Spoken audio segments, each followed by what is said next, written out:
Today's first impressions video is on Mahokenshi, which is a collectible card game that utilizes a tile set, upgrades, amazing artwork, and a really interesting story as well.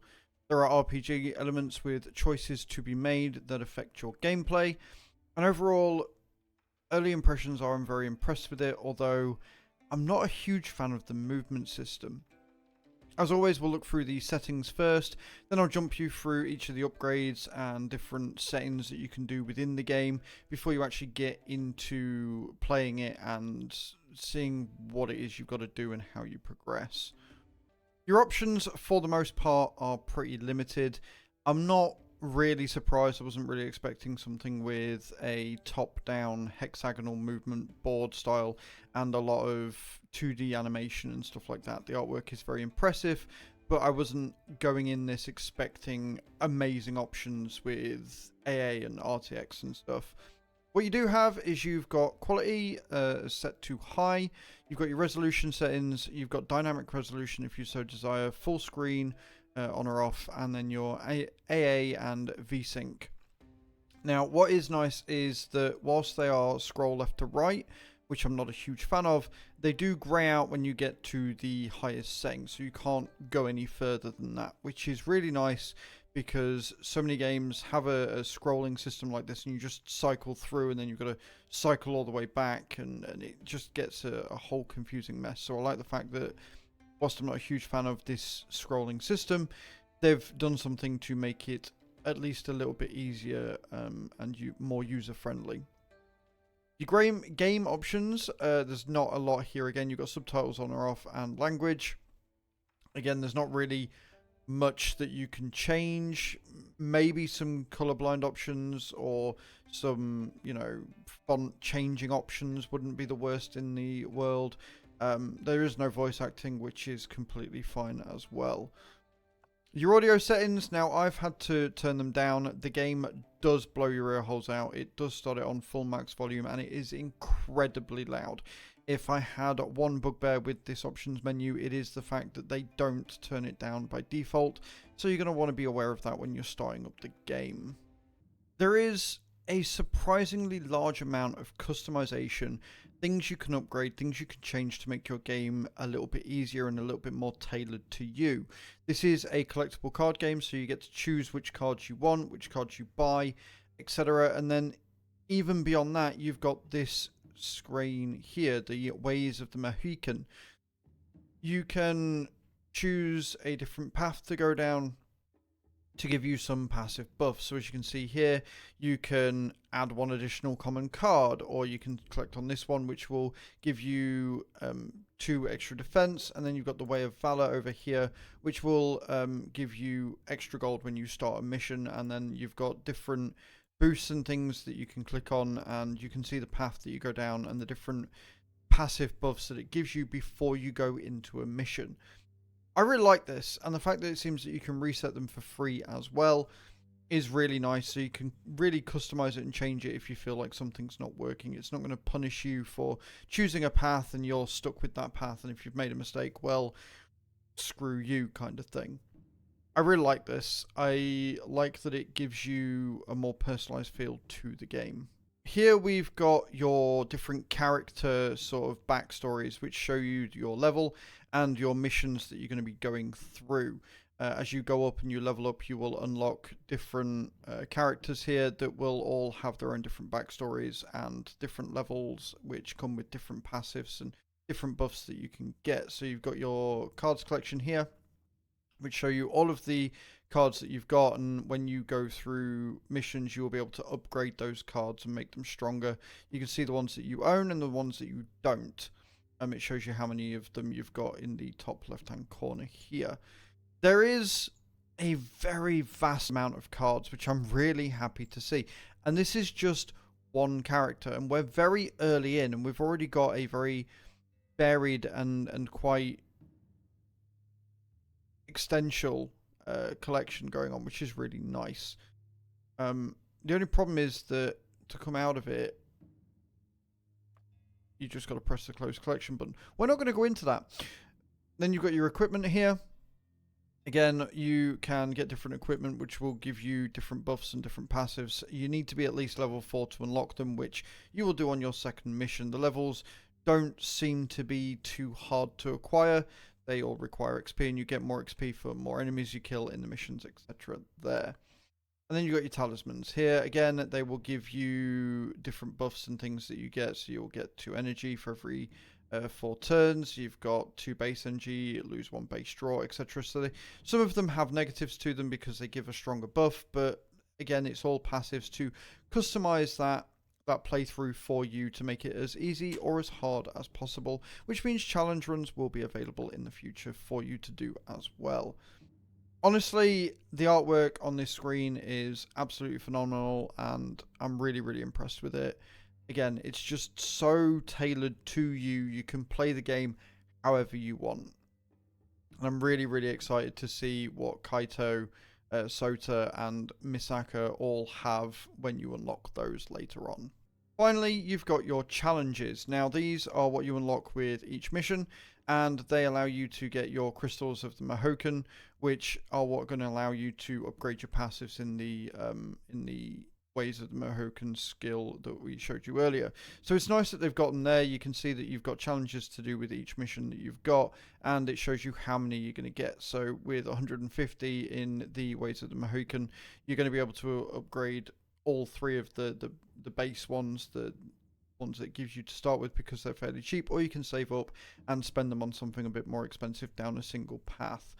I really like this. It adds an extra challenge, and as you can see, there is a lot here. There are a lot of missions and challenges to do, which means there's a lot of content. There's going to be hours of fun for playing here, and again, they've each got their own artwork and own separate story that go with the mission hand in hand. Really, really impressed. Let's see now, though, what the actual game plays like and whether the game is as good as everything appears to be. So, when you're in the game, you have a hexagonal tile system that you can look around. You can see all the events you've got here. You can see all the enemies, all the goodie bonuses that you get, etc. And you've got your end goal up here to get to. Now, this is where my issue with the game sort of lies. Like, I love everything about it except for the movement. You've got energy, and you can only move a certain amount of tiles with that energy. So some tiles take more energy to move to. Now, once you start getting into it and the enemies are there, it's not too much of a problem because the enemies start moving, which means that you've got to actually plan around and figure out what you're going to do and which way you're best to move. But early game, it just slows the pacing down because there are no enemies and it takes quite a long time before you get to an enemy. So you're just clicking, then clicking and turn, then clicking again, then clicking and turn. It's just, it feels like a waste of time. So that's my only issue with it. That's my only gripe with the movement. Either give us more starting energy or make it so the enemies are a bit closer to us, so we're not going through the motions to get to them.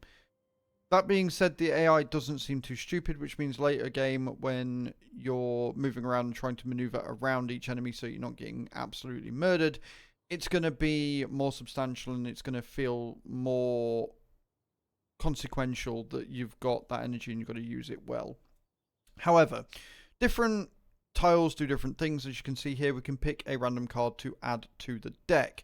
So we can deal 12 damage, inflict 12 weakness, deal 10 damage from planes, reduce the target's defense by 15 first. That is a really good card to have. And then you can just deal 4 damage twice. So we're going to take this one because sometimes some of the bosses have big defense stats and you can't get through them. And then certain scrolls like this one here have an event. So we're going to end turn because we've only got 1 energy left, so it doesn't really make much difference. And then we're going to go here and trigger the event. Now, events will have a story. It would be nice if these were voice acted, but that's just a subjective thing. It's very personal preference to me. But it gives you a little bit of a story and continuation of the story, and then you get a choice down here. So you can either gain gold or you can gain energy. Now, energy doesn't increase the maximum you've got. I've not found a way of doing that yet. I'm assuming it's going to be a passive or using your talismans, etc. But what it will do is it will refill your energy bar, so I'll go from 2 back to 4. That being said, I'm actually going to go with gain gold because gold is going to be useful later on. So you know, it will say what you've done and why you've done it, and then you've got side quests that you can do as well. So we're going to go over here because we want more cards and I want to take the enemy out, and then we want to go over. But as you can see, I can't do that because crossing here will take 2 energy. Will gain me some defense, but it will take 2 energy, so I've got to end my turn again. It feels like it's a little bit slow on the pacing because of that. And then, as you can see, the story will continue and develop and grow as we do. We've got another card to choose here. We're going to gain 3 strength and deal 8 there. There you go. And we're going to end the turn again. And then the enemy will start to come towards me. Now, in the first training mission, they don't generally come on the attack. They generally run away. But again, this is why planning your moves and your energy and stuff is going to be really important. So we're going to deal some damage here with our energy that we have, and hopefully we don't die a horrible death in the process. End our turn. You can speed it up in the bottom corner here, which is nice. Honestly though, normal speed is plenty for the pacing of the game. We're going to reduce the thing first, and then we can hit him with a basic strike after. So each of these cards do have a cost as well, and depending on what the number in the top left hand corner is how much energy it costs you to use it. So we're going to go here. I'm going to move into the forest again, giving us 4 defense, because I want those cards over there. I want to basically collect everything that I can because I'm a kleptomaniac and that's what I do. Overall, I am really, really enjoying this game. It's a lot of fun. I don't like the movement on it, but I've said that many times before. However, the overall feel of the game is really, really nice. It plays well. It plays smooth. The artwork is fantastic. For the fact that there's not a huge amount of graphic options and the game isn't very large either, everything is beautifully animated. It doesn't look clunky or anything. It looks really nice. Like, the buildings are really well done as well. Everything is lit up well. It works. It works really well, and I like it. I'm going to go here, and then we're going to stop there.